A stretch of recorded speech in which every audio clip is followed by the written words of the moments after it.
Boa noite a todos e todas. Hoje vamos conversar com o Dr. Clay Britz, neurologista infantil. Muitos de vocês já conhecem. Como vai, Dr. Clay?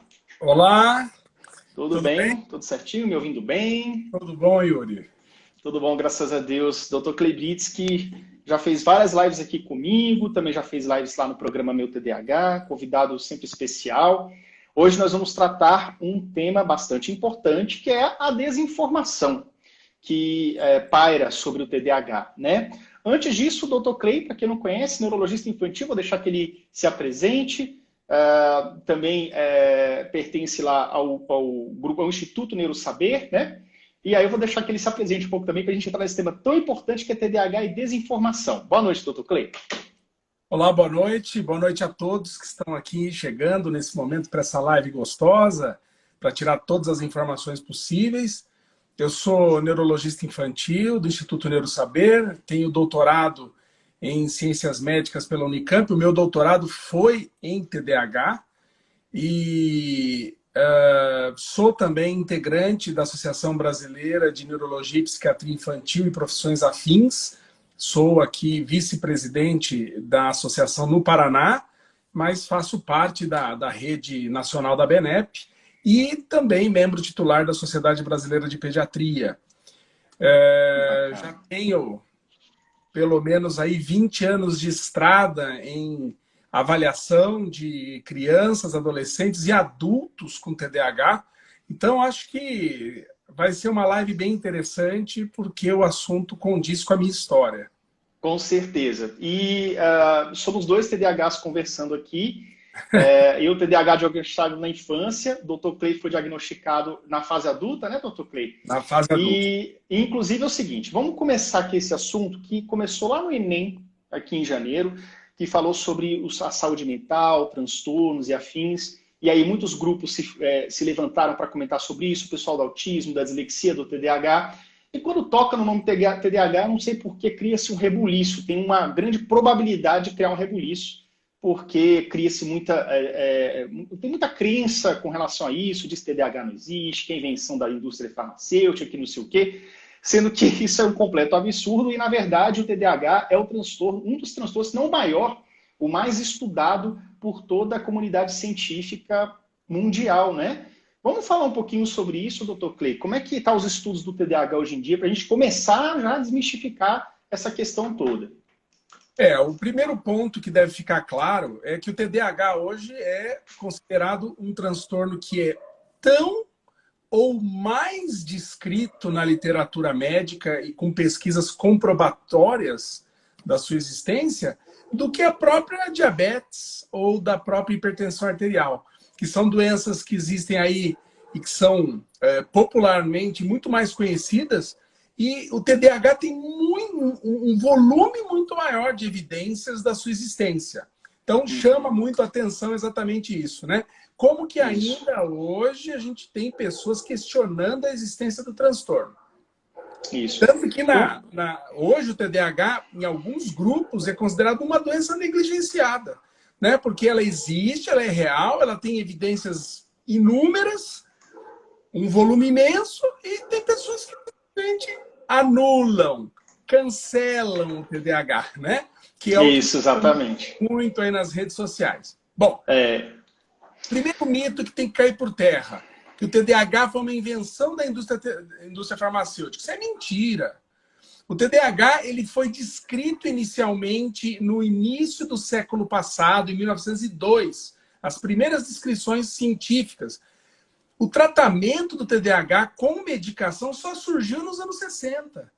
Então, aí já começa a total desinformação de quem vem com essas informações desencontradas. A indústria farmacêutica simplesmente entrou de gaiato nessa história, porque na realidade já se conhecia o TDAH 58 anos antes dos primeiros tratamentos medicamentosos. Antes dos tratamentos medicamentosos já existiam propostas de intervenção psicoterápica no TDAH, mas eram muito incipientes. E mais tarde veio a medicação.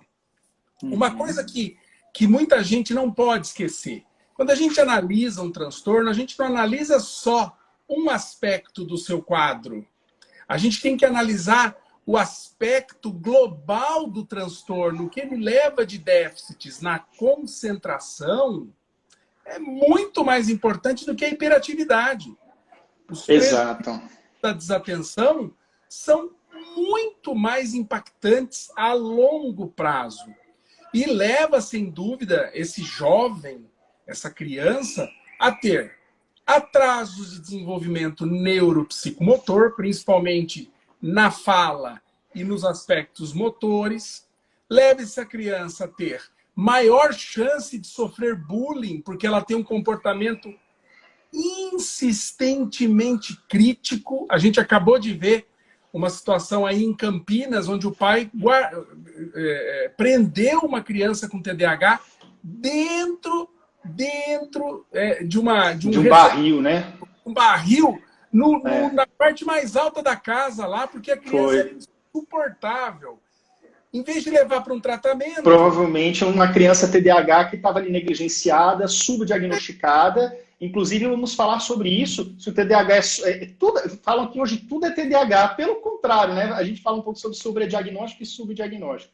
Realmente é uma situação crítica mesmo desse menino e de vários outros. Um outro ponto importante é que jovens com TDAH têm baixo rendimento escolar, mesmo sendo muito inteligentes.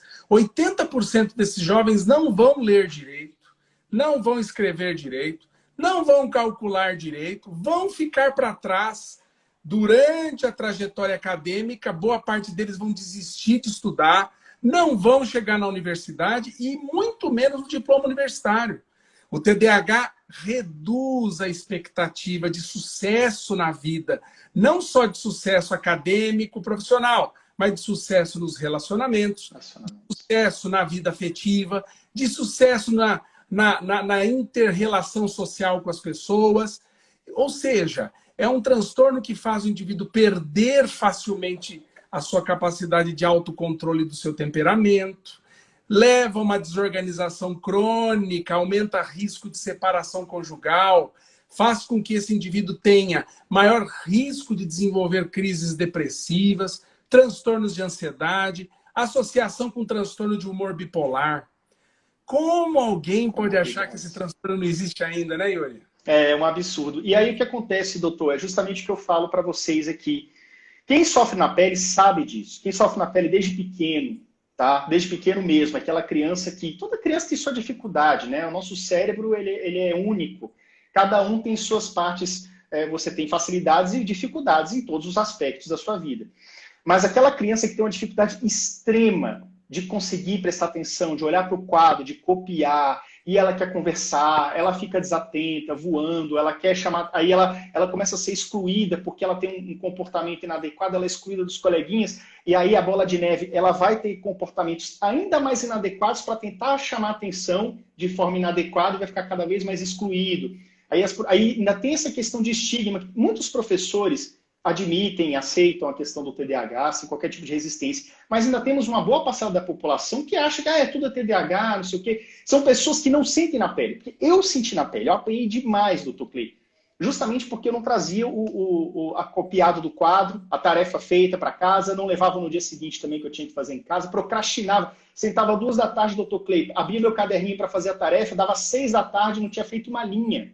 Andava pela casa e tudo, procrastinava. Essa procrastinação crônica, questão da dopaminérgica também. Então, é o seguinte, aí o que me dói também é o seguinte, hoje nós temos, como o Dr. Clay falou, a indústria farmacêutica ela entrou isso depois, muitas décadas depois dos primeiros sinais serem realmente colocados ali pela medicina, né, serem estudados pela medicina, no início do século passado. E aí começou a desenvolver os primeiros medicamentos. Aí falam assim, não, porque isso aí é para vender remédio para a indústria farmacêutica. Eu falei, gente, vou contar um segredo para vocês. Sabe essa Nosaldina aí que você toma para dor de cabeça, aspirina? Dá muito mais dinheiro do que uma Ritalina ali que 3% da população toma. Tá entendendo? Não é um absurdo isso, uma falácia, doutor Clay? Sem dúvida. O que está acontecendo ainda hoje? As pessoas não entendem o transtorno. Ele é difícil de compreender do ponto de vista neurobiológico. Os seus aspectos neuropsicológicos são ainda pouco compreendidos, porque existe uma grande variabilidade de resultados em relação ao transtorno. Então, muita gente confunde essa variabilidade como se fosse uma coisa natural e normal, o jeito daquela criança. Então vamos analisar de um jeito interessante. Quem quiser estudar sobre o TDAH, eu recomendo que estude as chamadas três causas de mecanismos de formação do TDAH. Primeiro mecanismo, existe um déficit de maturação neuronal. Já está provado que indivíduos com TDAH apresentam um atraso na maturação das conexões neuronais responsáveis pelas funções executivas e as relações dessas funções com a atenção executiva. Então, existe um atraso.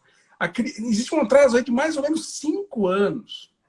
A maturação cerebral do adulto com TDAH só vai atingir a maturação natural aos 27 até 32 anos. Então, o indivíduo que não tem TDAH, aos 21, 22, está maduro. O indivíduo com TDAH, a maturação vai aos 27.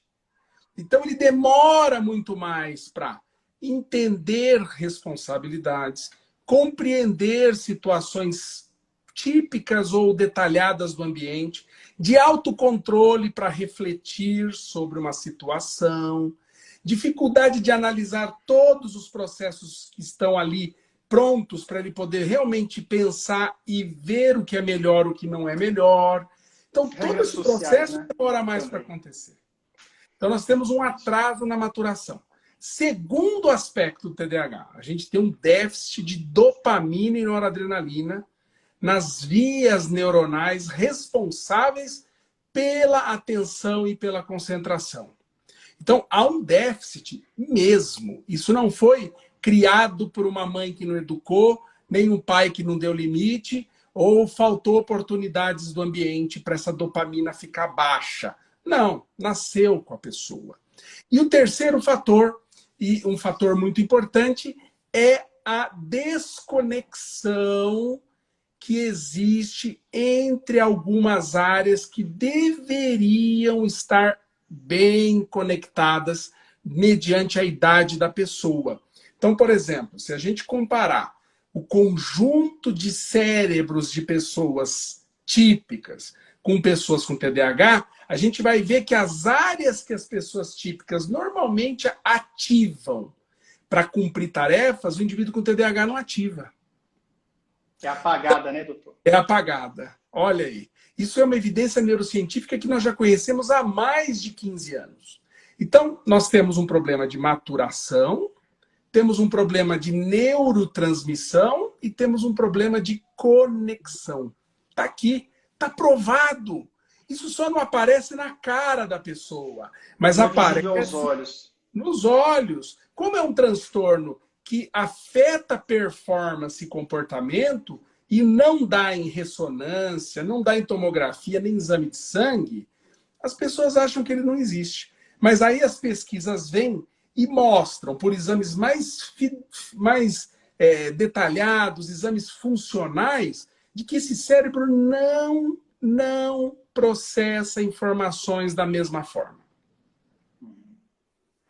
Inclusive, doutor, uma coisa que é importante a gente reforçar aqui também é sobre diagnóstico, tá? Eu acho que a gente pode entrar nesse tema, debater um pouquinho nisso, pelo seguinte: existem muitos diagnósticos equivocados. Existem profissionais que entendem de TDAH e outros que realmente não entendem de TDAH. Eu recebo centenas de mensagens por dia no inbox, tento responder ali o que eu consigo, mas muita mãe se queixa de procedimentos assim que a gente acaba vendo que é inadequado mesmo. Inclusive, a gente chega a ter absurdos, é muito pouco, mas tem, de médicos que falam assim para a mãe: não, mãe, ele consegue se concentrar, ele andou com 2 anos, então ele não tem TDAH, não. É como se fosse assim: se você tem TDAH, você com certeza vai ter um atraso motor, você com certeza vai reprovar na escola. Não, ele nunca repetiu de ano, então ele não tem TDAH, não. Então faz umas associações equivocadas. E para a mãe leiga, para o profissional leigo, professor leigo, acaba entrando como verdade, mais confunde do que tudo. Então o diagnóstico correto, bem feito, é importante até para acabar com esses estigmas, não é, doutor?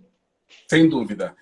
O diagnóstico de TDAH, por ser um transtorno que não dá em exame, ele depende de uma avaliação multidisciplinar.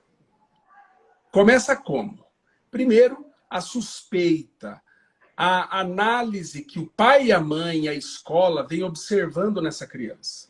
A busca pelo profissional.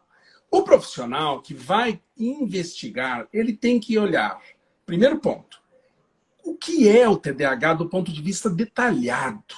Ele não é o especialista em TDAH, ele já sabe o que ele tem que analisar, perguntar.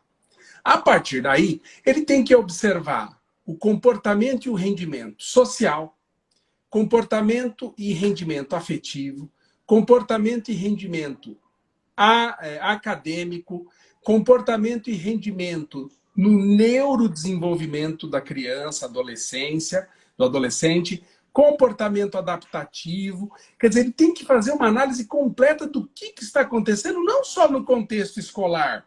Tem que sair desse contexto e ver o que acontece na vida dessa criança. Esse profissional, além de fazer uma boa anamnese detalhadíssima, ele tem que solicitar um relatório escolar. A escola tem que fazer a descrição de como é o comportamento e a aprendizagem dessa criança. Esse profissional deve se utilizar de escalas que o ajudem a direcionar o que ele vai perguntar e deve-se muitas e muitas vezes recomendar uma avaliação psicopedagógica e neuropsicológica. A partir daí, você abraça todo o processo diagnóstico de uma forma correta, como se deve, com todas as especificações e os detalhes necessários. Eu vejo por aí, Yuri, profissionais que basta ver a criança andar mais rápido que já está dando remédio. Está errado. Isso está errado. Isso difama e, doutor, o bom profissional e a boa conduta. E aí entra aonde muita gente nas redes sociais criticam, dizendo que agora todo mundo é hiperativo. Não, não é. Outro ponto que é muito importante vocês entenderem. Eu já vi profissionais saírem na internet e falarem que o indivíduo com TDAH tem pensamento acelerado. Errado. O indivíduo com TDAH tem pensamento desorganizado.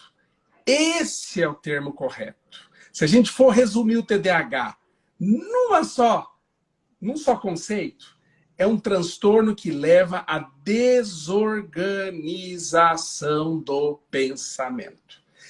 Ter pensamento acelerado e organizado não é TDAH. Não é TDAH. Eu posso ser rápido, fazer tudo certo, olhar os detalhes, terminar direitinho. Isso não é TDAH. O TDAH, para ser TDAH, ele se perde. Ele não percebe. Ele deixa para depois o que já deveria ter sido feito. Não sabe analisar prioridades. Não sabe ver de forma equilibrada a sequência de uma tarefa. Ele cansa mais rápido, ele se irrita mais fácil, ele desiste mais fácil. Isso não é pensamento acelerado. Isso é pensamento desorganizado. Quando eu vejo gente boa por aí falar que TDAH é pensamento acelerado, eu falo, pronto, não sabe o que é TDAH.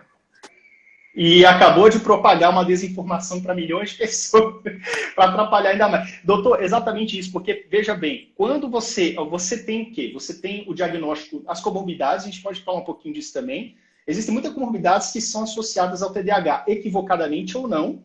Por exemplo, muitas crianças que são apenas DEPAC são confundidas com TDAH, sendo que elas podem até coexistir, né? A dislexia também, quando não tem uma investigação a fundo com o fono, por exemplo, pode ser confundido.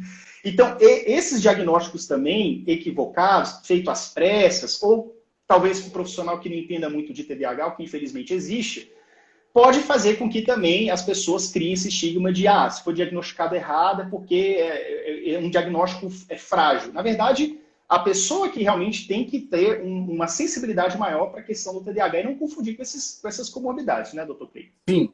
70% das pessoas que têm TDAH não têm só TDAH. Elas vão ter transtorno de ansiedade generalizada, transtorno bipolar, e só para falar das comorbidades psiquiátricas. esquizofrenia, pode ter transtorno de personalidade antissocial, borderline, pode ter toque, e aí vai. Aí tem as comorbidades de neurodesenvolvimento. Então você pode ter TDAH com autismo, com deficiência intelectual, com dislexia, descalculia, desortografia, com os transtornos de linguagem. Tem as comorbidades médicas, o TDAH, hoje já está bem descrito, aumenta risco de enxaquecas, aumenta risco de tics, aumenta risco de compulsão alimentar episódica, risco de hipotiroidismo. Quem pensava nisso há uns anos atrás? Como pode, né? Na fase adulta, indivíduos com TDAH têm 2 vezes mais risco de diabetes e hipertensão arterial. Comorbidades médicas. E o peso, doutor? Como é que está aqui essa relação do TDAH e peso? Hein? O TDAH aumenta 3 vezes o risco de obesidade. Por quê? Porque o indivíduo com TDAH não sabe ter disciplina alimentar, ele tem uma alimentação desorganizada, ele come rápido porque ele não tem paciência, ele já quer fazer outra coisa, ansiedade e compulsão alimentar episódica. Tudo isso para fazer com que ele se torne obeso. E tem muita dificuldade de fazer, então, tratamento nutricional, porque ele não consegue se organizar. Ele começa a fazer a dieta, 3 dias depois ele já bagunçou tudo. Ele não sabe parar para permanecer comendo devagar. Então ele quer comer logo para ir para a próxima etapa. Aí come errado. Quer dizer, além de ter mais risco, quando está obeso, não consegue se tratar. Não consegue botar o seu peso em ordem, aumentando os riscos cardíacos, vasculares e doenças crônicas da fase adulta. Isso. Inclusive, doutor, chegando aqui, é muito importante trazer esse tema aqui. Você falou muitas coisas acerca do diagnóstico e tudo. Agora, para finalizar, a gente pode falar um pouco sobre tratamento, né? Você falou um pouco aqui sobre se tratar. Vamos falar um pouco da fase de primeira infância, depois a gente entra na fase adulta. O que seria, então, após um diagnóstico bem feito, com calma, não é o médico olhar ali 5 minutos a criança correndo e já dá Ritalina. Eu já falou, o doutor Clay falou que não é assim. É anamnese, relatório escolar, passar pelo laudo psicopedagógico, psicológico, no mínimo. Muitas vezes precisa também da intervenção do fono, se tiver suspeita de um transtorno de aprendizagem, ou mesmo até do TO, né? Dependendo ali, e depende da sensibilidade do médico também. Agora, o que seria, uma vez diagnosticada essa criança, para que ela sofra menos reveses da vida, dificuldades, exclusões, como seria um tratamento adequado para essa criança, então? Então vamos lá. Protocolos internacionais mostram até 5 anos as terapias cognitivo-comportamentais, que requer não só profissionais capacitados, mas uma família que vai estar disponível para fazer esse trabalho junto. Segundo ciclo, né? Então, dos 6 anos até a entrada da adolescência. Medicação para concentração, psicoestimulante, não é calmante, não é remédio para acalmar, é remédio para foco. Então, quando a gente fala da Ritalina, do Concerta, do Vemas, tá lá aquela faixa preta, o pessoal já fala, meu Deus, é para dopar e deixar a criança quieta. Um veneno. É para foco, é para o indivíduo conseguir se concentrar no tempo suficiente para cumprir bem feito várias coisinhas e atividades do dia a dia, até para ouvir melhor as pessoas e entender para cumprir regras.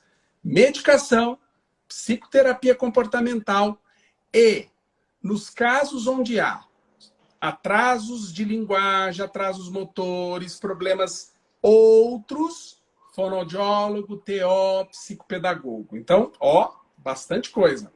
Suporte escolar, então tem orientações específicas para o TDAH na escola e orientação à família para fazer um trabalho de psicoeducação para saber lidar com essa criança no dia a dia.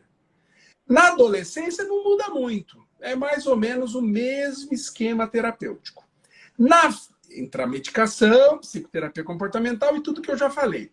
Na fase adulta, o uso da medicação ela é recomendada, mas cada caso, aí com o adulto, você pode ver o quanto a medicação realmente vai trazer grandes benefícios. Às vezes tem adultos que têm quadro leve, tem adultos que têm quadro moderado, severo, com muito prejuízo.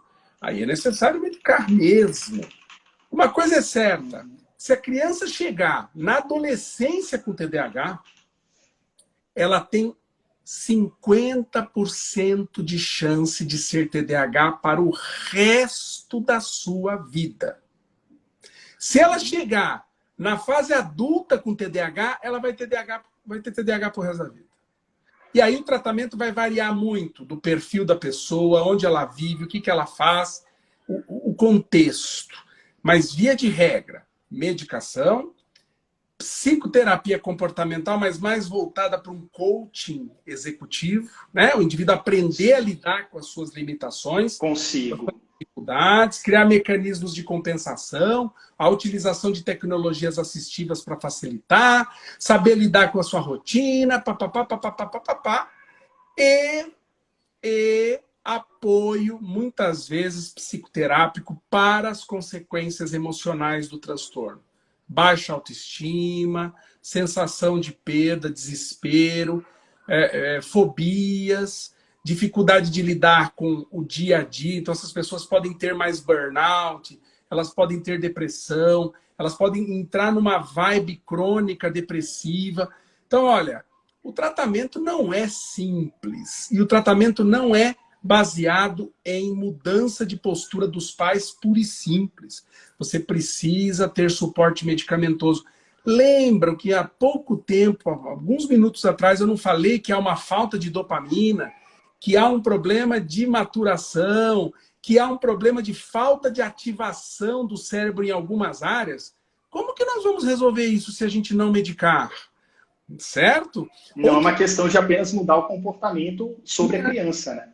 Eu vou dizer para você uma coisa muito importante, Yuri, que eu acho que quem está nos assistindo aqui deve guardar com muito carinho. Tem coisas que só a medicação faz para você. Olha, isso eu lembro uma coisa. Lembra aí, né? Eu não lembro Sim. de marca, mas tem coisa... Tem uma propaganda disso aí. Que só a medicação faz para você. Guarda aí. São 3 coisas que só o remédio faz. A psicoterapia não faz. Nada faz, nem a escola. Ajuda. Primeiro, aumentar a capacidade de memória operacional. Isso o remédio é imbatível. Segundo, aumenta o alto engajamento para iniciar e dar continuidade a uma tarefa. E terceiro, aumenta a capacidade de organização mental. Isso só o remédio faz no TDAH.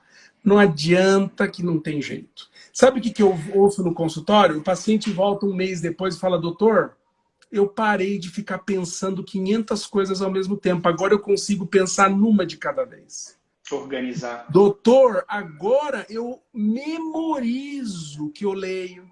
Eu memorizo o que minha mãe acabou de falar para mim. Eu memorizo as tarefas do todo dia, que antes eu tinha que fazer. Eu tinha que fazer a lista todo dia para relembrar o que eu tinha que fazer. Agora eu não preciso fazer mais, doutor. E olha, doutor, eu tinha uma preguiça mental para começar as coisas. Acabou a preguiça mental para começar, doutor. Está quimicamente estabilizado o cérebro. Estabiliza. Na realidade, o TDAH é um desbalanço cognitivo emocional, no qual o cérebro não dá conta das prioridades de acordo com o seu ambiente de humor e de acordo com seus ambientes cognitivos. Há um desbalanço. E o remédio ajuda a balancear isso. Bacana, doutor. Muito importante mesmo essa fala. Só finalizando aqui, essa live vai ser um pouco mais curta, tá, gente? Já está chegando aqui no final, mas com relação ao TDAH, com progresso na idade. Uma coisa que eu já ouvi, eu gostaria só que você confirmasse, a respeito de o TDAH nem sempre, quando ele nasce com o indivíduo, ele vai até a fase adulta. E, em geral, o traço da hiperatividade, que não está presente em todos os TDAH, lembrando que o Dr. Clay falou aqui, que o traço predominante é a desatenção, e não é hiperativo. Criança hiperativa, esse nome aí é estigmatizante, tá errado. Então, é a desatenção. Então, o traço, as crianças, que era meu caso, eu era criança hiperativa, o traço da hiperatividade ele tende a ir amenizando ao longo do tempo, mas a desatenção, a desorganização, a memória de trabalho permanece até hoje. Né? Então, eu sou um caso de uma criança TDAH que foi adulto TDAH. Isso. O déficit de atenção está presente em praticamente 100% dos casos. Agora, a hiperatividade, geralmente ela está mais nos primeiros anos. Quando vai chegando a adolescência, a hiperatividade vai diminuindo e entra na adolescência, às vezes desaparece. Não é em todos. Eu diria para vocês que 40%, 50% a hiperatividade vai embora. Fica só o déficit de atenção. Mas em 40% ou 50% a gente tem os dois. O déficit de atenção, hiperatividade e impulsividade. Para a fase adulta, a tendência é a hiperatividade e impulsividade ir diminuindo e dar um grande predomínio de déficit de atenção. E o déficit de atenção, Yuri, ele não incomoda as pessoas. Ele não atrapalha, ele não faz o indivíduo ser inconveniente no meio de todo mundo, espaçoso, e trazer problema de agressividade, explosão. Não. O indivíduo é quieto, muitas vezes introspectivo, tímido. Ele não traz prejuízo. Então as pessoas não imaginam que ele pode ter TDAH. Falam, não, que... Muitas vezes tem medo de se expor por já ter passado por muitas situações, por isso a importância do tratamento terapêutico, com medicamentoso e terapêutico semanal. Porque a pessoa vive situações negativas, conflituosas, a pessoa é tão rechaçada desde a infância, desde a alfabetização ali na escola, que ela cresce com essa certa timidez. Às vezes você vê aquela criança ali que era muito hiperativa, literalmente, quando era pequena, cresce e se torna um adulto quase introspectivo. E aquela pessoa que ficou 10, 15 anos sem ver, fala assim, mas quem é? É a mesma pessoa? E mal imagina que a pessoa continua sendo ela mesma, TDAH e tudo mais, passou por tantas situações negativas que não foram tratadas e conduzidas, sua autoestima foi tão prejudicada que na fase adulta torna-se muitas vezes um adulto melancólico, depressivo, quieto, e nem sempre ele está sendo autêntico. Né? É isso aí. Doutor Clay, eu quero... Não só isso, só para completar. Como ele era hiperativo pra caramba lá atrás, ele foi tão massacrado pelos pais, massacrado pela escola, para tentar inibir essa agitação sem o devido tratamento, que gerou tantos prejuízos emocionais, tantos traumas emocionais, que agora faz com que esse indivíduo se torne um indivíduo depressivo, introspectivo, e que vai ceifar, em grande parte, os objetivos que ele tinha lá atrás, porque ele não tem energia mental para dar conta do resto da sua vida. Exatamente. Então, doutor Clay, muito obrigado pela sua participação. Gente, sigam aí, depois que eu terminar de fazer a live aqui, eu vou colocar o @, dele, doutor Clay, da Neurosaber. Vai ficar gravado, né, Yuri? Vai ficar gravado também. Vou te passar a gravação também, você colocar aí nas suas redes se você quiser. Realmente foi um papo muito interessante. A gente falou sobre estigma e já de quebra já falou de tratamento, intervenção. Então, assim, prato cheio aqui, barba, cabelo e bigode aqui, tudo completo para você sair mudado a sua cabeça com relação ao TDAH. Se você tinha alguma dúvida, acabou suas dúvidas hoje. Doutor Clay, muito obrigado mais uma vez pela sua participação. Gente, a live de hoje vai ser mais curta mesmo, mas eu já estou prometendo aqui que eu vou voltar com o Dr. Clay em outros momentos para tratar outros assuntos importantes aí. A gente está sempre conversando. A gente combina. Obrigado, então. Gente, muito obrigado. Um abraço, um beijo. Valeu, Dr. Clay. Até mais. Obrigado. Tchau, tchau. Um abraço a todos.